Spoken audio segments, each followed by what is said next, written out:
दूसरों के लिए गड्ढा खोदता है, एक दिन उसी गड्ढे में खुद भी गिरता है। और जो नफरत की आग से दूसरों को जलाने की कोशिश करता है, कई बार वही आग लौटकर उसके अपने घर को भी जला देती है। कुछ ऐसा ही पाकिस्तान के बाद अब बता दें कि बांग्लादेश में भी देखने को मिल रहा है, जिसकी लगातार खबरें इस वक्त सामने आ रही है। आपने देखा ही होगा कि पाकिस्तान ने किस तरह सालों तक कट्टरपंथ और वामपंथ को बढ़ावा दिया, लेकिन आज वही आतंकी संगठन पाकिस्तान के लिए सबसे बड़ा सिरदर्द बन चुके हैं। और अब बांग्लादेश में भी हालात कुछ ऐसे ही दिखाई दे रहे हैं। ये हम क्यों कह रहे हैं? क्योंकि आपको याद ही होगा कि यूनुस सरकार के दौर में जिस तरह हिंदू समुदाय पर हमलों और कट्टरपंथी घटनाओं को लेकर लगातार सवाल उठ रहे थे, अब उसी माहौल के बीच एक ऐसा धमाका हुआ है हाल ही में ढाका के अंदर, जिसने पूरे बांग्लादेश की राजनीति को हिलाकर रख दिया है। आज आपको बताएंगे कि बांग्लादेश में आखिर ऐसा क्या हुआ, कैसे एक राजनीतिक रैली अचानक बम धमाके में बदल गई और यहां पर कैसे कट्टरपंथियों का बुरा हाल हुआ, और क्यों इस घटना के बाद पूरे बांग्लादेश में फिर से हिंसा और अस्थिरता की आशंका बढ़ गई है। सबसे दिलचस्प बात आप ये जान लीजिए कि जिस रैली में ये बम धमाका हुआ है, उसका नेतृत्व वही नाहिद इस्लाम कर रहा था जो पिछले कई महीनों से भारत के खिलाफ तीखे और विवादित बयान देता हुआ नजर आ रहा है। कभी भारत पर बांग्लादेश के चुनावों में दखल देने का यह आरोप लगा चुका है, तो कभी भारत से माफी की मांग कर चुका है, कभी सीमा पर भारत की कार्रवाई को लेकर यह सवाल उठाता है, तो कभी यह कहता है सरकार से कि अगर बांग्लादेश की सरकार सीमा की रक्षा नहीं कर सकती तो जनता खुद सीमा की रक्षा करेगी। यानी ये अपनी कट्टरपंथ से अपनी दाल रोटी चला रहा है। भारत की कथित बुलिंग यानी दबाव की राजनीति पर भी नाहिद इस्लाम कई बार हमला बोल चुका है। इन्हीं भारत विरोधी बयानों की वजह से वो लगातार सुर्खियों में रहा है, इसे लाइमलाइट मिल जाती है। अब उसी नाहिद इस्लाम की पार्टी की रैली बम धमाके का निशाना बन गई और यहां पर कट्टरपंथी जल गए। दरअसल बता दें कि सोमवार रात बांग्लादेश की राजधानी ढाका के पास सावर में नेशनल सिटीजन पार्टी यानी कि एनसीपी की जुलाई मार्च रैली चल रही थी।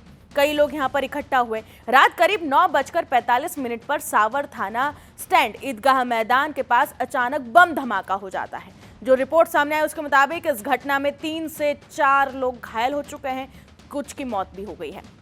ये रैली उसी छात्र आंदोलन की दूसरी वर्षगांठ पर आयोजित की गई थी, जिसने जुलाई 2024 में शेख हसीना सरकार को सत्ता से बाहर कर दिया था। अब एनसीपी पूरे बांग्लादेश में जुलाई मार्च अभियान चला रही है और जनमत संग्रह, जुलाई चार्टर, रोजगार, महंगाई, बिजली संकट और सीमा सुरक्षा जैसे मुद्दों को भी ये पार्टी उठा रही है। धमाके के बाद आपको बता दें कि नाहिद इस्लाम सीधे पुलिस प्रशासन पर बरस पड़ा।